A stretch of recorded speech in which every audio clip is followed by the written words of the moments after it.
बच्चा 2-3 घन्टासम्म पनि आएन अथवा 2-3टा आएर अरू आएन कसरी निकाल्नु है साथीहरू। हाम्रो एउटा माउको 4वटा बच्चा आएको छ, अरू आएको छैन। सबैभन्दा पहिला त भन्दा राम्रोसँग लगाउनु पर्यो मुसिन्छ। यो माउको 4वटा बच्चा आएको, त्यसपछि आ छैन।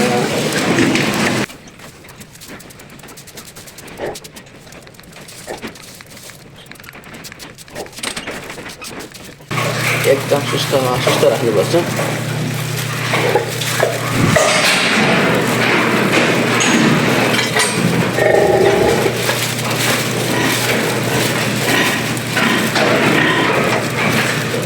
एकदम बिस्तारै गर्नुपर्छ।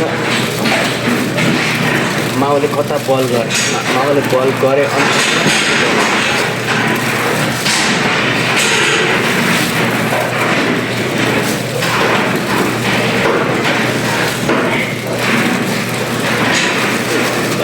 यसरी निकाल्नुपर्छ बच्चा।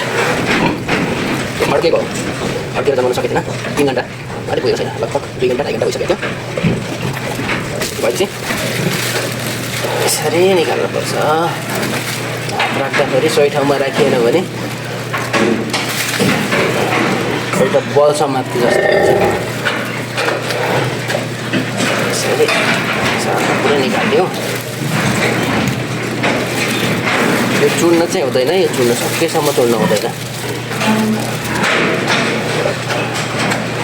बिस्तारै तानेपछि आफ्नो बल र माउको बल दुईटाको बल टक्क मिलाएर मात्रै तानेपछि सहीसँग तान्न सकिन्छ। अहिले के हुन्छ चोडे पाएर यसको रगत आउँछ, अर्को बच्चा आउनु अलिक गाह्रो हुन्छ यो चोड्यो भने।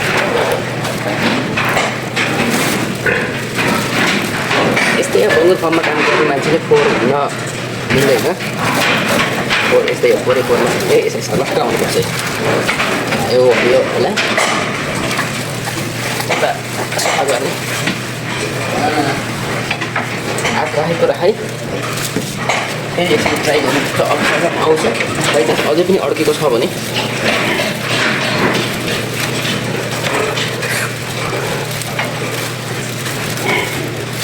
हात राख्दै जता त्यसै राख्नुहुने ठाउँ सही ठाउँ खोजेर बिस्तारै बिस्तारै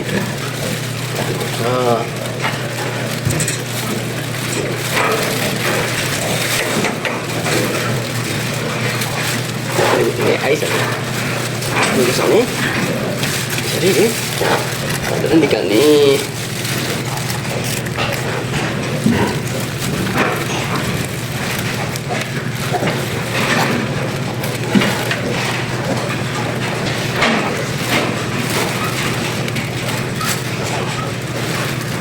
सजिलै आउँछ, यति आएपछि ठाउँको रहेछ सजिलै।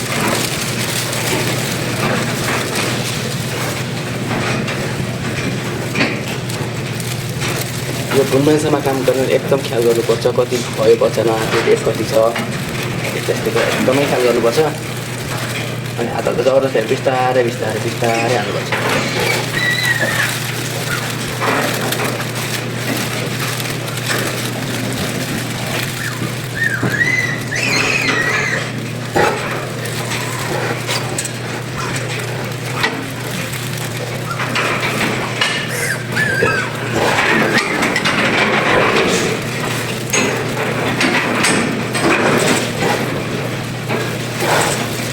अहिले भर्खर बच्चा छैन, नजिक छैन, अड्केको निस्क्यो। अब फेरि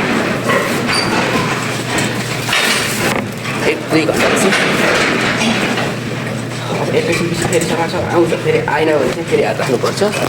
अब हाम्रो पुरानै प्रक्रिया अनुसार सफा गरिन्छ यसलाई।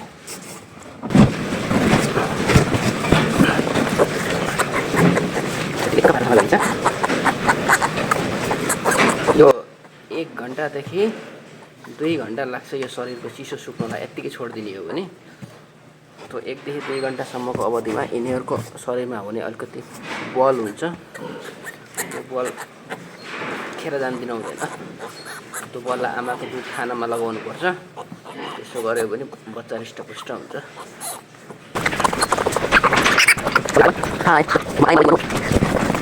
अब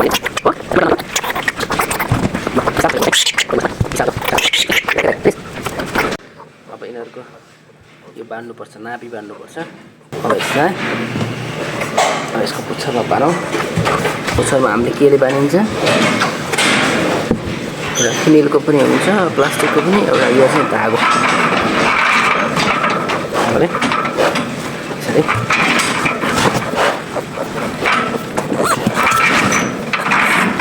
अड्काएर यसरी हल्का टाइट गराएर चाहिँ काम सकियो।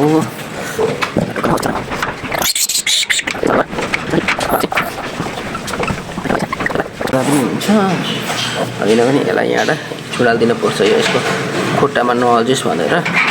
अब छुडाल्दा पार रगत आउँदैन, नबाँधिकन छुडाल्दा पार रगत आउँछ। दुइटैको यसरी बाँधेर बाँधेको भन्दा अलिकति तलबाट 7-8 सेन्टिमिटर तलबाट यसरी छुडालिदिएपछि अब यसको फाइनलमा यसको नाकभरि मिश्रा बसेको हुन्छ। यो मिश्रा धुलो हेर्न सक्नुहुन्छ, पुरै नाक पुरै यस्तो गरेर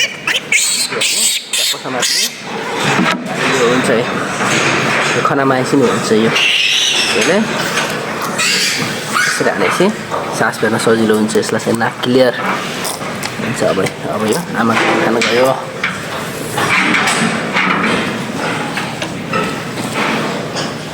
यसलाई पनि यसो गरेपछि नाक एकदम क्लियर भयो। नाक पनि क्लियर भयो, शरीर पनि क्लियर भयो। यो बाइकको भुस हो। अब आमाको दुध खान यो पनि गयो।